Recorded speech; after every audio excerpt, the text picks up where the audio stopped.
What is the overall energy for the sign of Aries? Just keep in mind the bottom cards are paired with the top cards. I'll be going through the past, present, challenge, and outcome. So Aries, in the recent past, we have the Three of Swords. Now, with this card, there could have been an element of sorrow that was undeniable at that time. Now, what was on the other side of the sorrow can be joy and understanding. So you needed to fully allow yourself to experience any sorrow and pain that came up at that time. You needed to do this so that you could move past it. Now, you also could have been experiencing some deep emotional issues that needed to be addressed before you were able to move on. If you denied any of the pain that you were experiencing, it would not make it go away. Or you knew that it wouldn't go away on its own. So you allowed, or you should have allowed yourself to experience it. But make sure, or you made sure, not to wallow in it for long periods of time.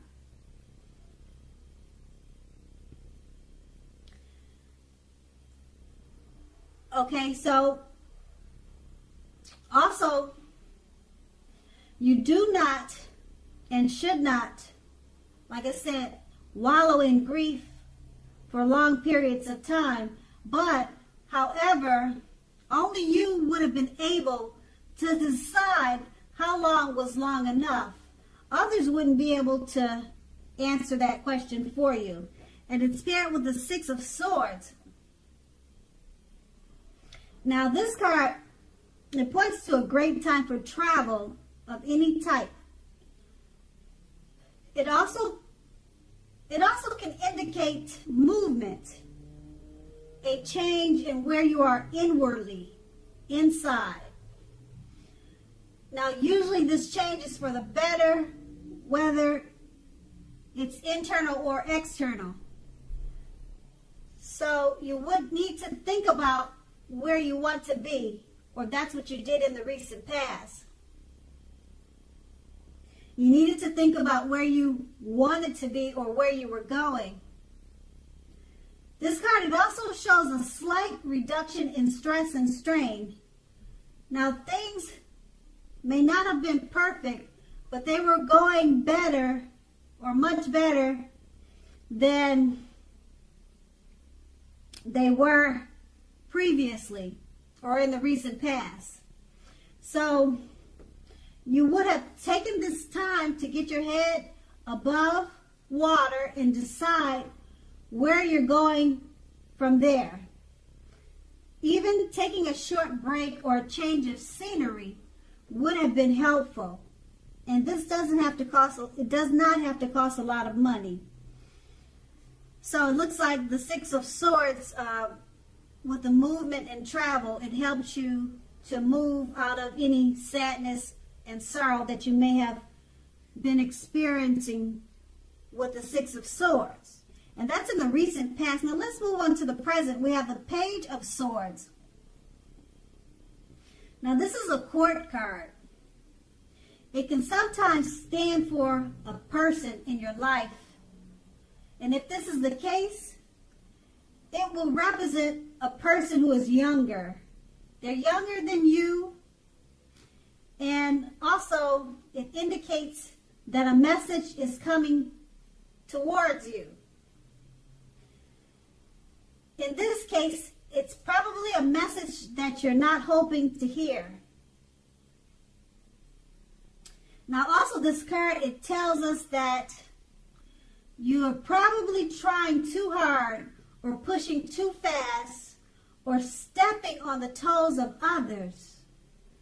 Now, you may need to study the body language of others and consider how well you do or do not accept constructive criticism, because you're likely to have a great deal of mental and physical energy now, and you're going to need to use it wisely.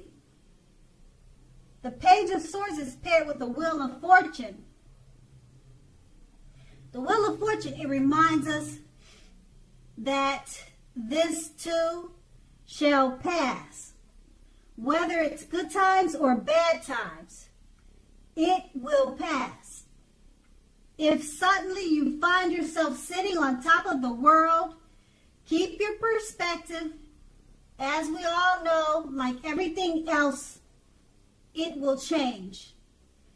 So live in the now, count your blessings, and just realize that much of life is outside of your control, but that even that is okay, because you'll need to know how to roll with any changes and think positive.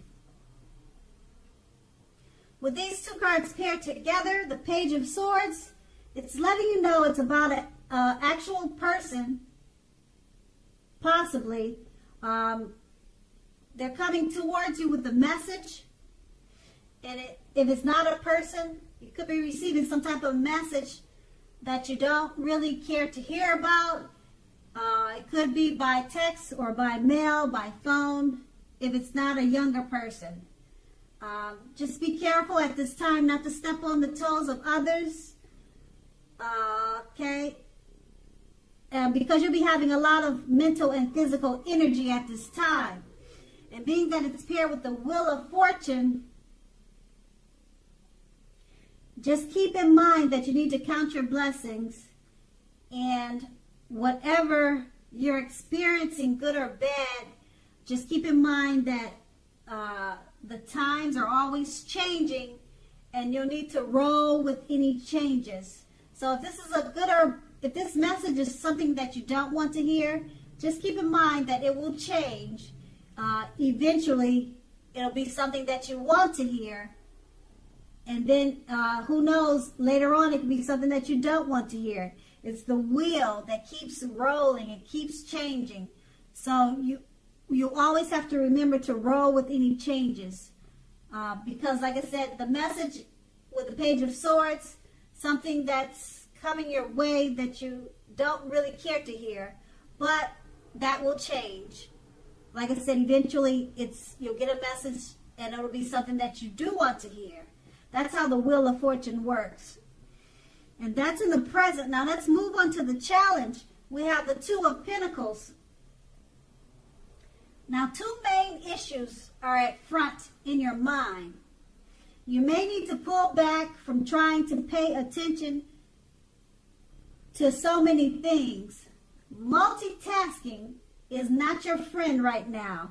You may need to cut down on the things you are doing in order to focus on your two main priorities. Your financial situation may need to be more balanced. Be sure that you are paying attention there. And it's paired with the Hangman. Now, as you can see in the picture, this card, it shows that you're at a crossroads. It could be two options, in or out, up or down, or something like yes or no.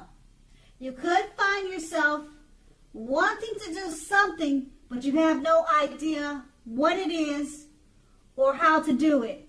Now, if that happens, it's a clear sign that you should stop, relax, and look at ways that you might need to let go of attempts to control life situations, people, and things. Now, it's possible that there's an outdated attitude or wish that you need to let go of, because any sacrifice that you make will open up your life to something even more positive than what you're letting go of. All in all, this should be a thoughtful, reflective time, particularly if you are willing to look at it or take a look at if or how you might best serve your own interests by being willing to change. And with these two cards paired together, the Two of Pentacles is just letting you know you may need to pull back from trying to pay attention to so many things. Multitasking is not your best friend at this time. So pull back from too many things. It's paired with the Hangman. So if you don't pull back from so many things, you're going to feel like you're at a crossroads and you're not going to know which way to go. So stop, relax, and look at ways that you might need to let go of attempts to control certain situations, people, and things. Now, you could be using an outdated attitude or have an outdated attitude or wish that you need to let go of at this time. That's going to be the challenge, and we move on to the outcome, the Three of Wands. Now, you're more than likely to find your finances are going much better. In fact, this could be a month that your proverbial ship has finally come in, and you're more than likely to be feeling very strong with a very good reason. Now, you may be finally experiencing some important success after you've been through some difficulty. Now, overall, the Three of Wands, it refers to work in an extremely positive way. Even if you don't work outside the home, it means that your efforts are seen, they're appreciated, and are well respected. So give yourself some credit at this time. It's paired with the Five of Cups, which is another card that reminds us that where we put our focus in life has a great deal to do with the quality of our lives and how well they work for us. So you need to ask yourself, what are you going to choose to focus on? Now, the implication is extremely clear. Are you going to be crying over spilt milk? Or are you going to focus on the milk you still have and get on with things? Now, the point is, you need to watch where you put your focus and make sure that the focus is for your highest good. With these two cards paired together, the Three of Wands is just letting you know that things are going much better for you and that your ship has finally come in. Your finances are looking great, and things in work, they're extremely positive at this time. People are looking up to you and appreciating you with a lot of respect. And it's paired with the Five of Cups. So you'll be reminded where to put your focus in life at this time. Don't cry over spilled milk. Focus on the milk that you already have, because with the Three of Wands, your ship has finally come in. It's an extremely positive time for you. You'll find that your finances are going much better. So just look at the brighter side of life and give yourself some credit. And that's going to be the outcome. So Aries, I hope this resonates. As you know, general readings, they don't always resonate with everyone. Then again, if you like this reading, please subscribe, leave a comment, like, if that's what you care to do. I thank you so very much for watching, and have a great day.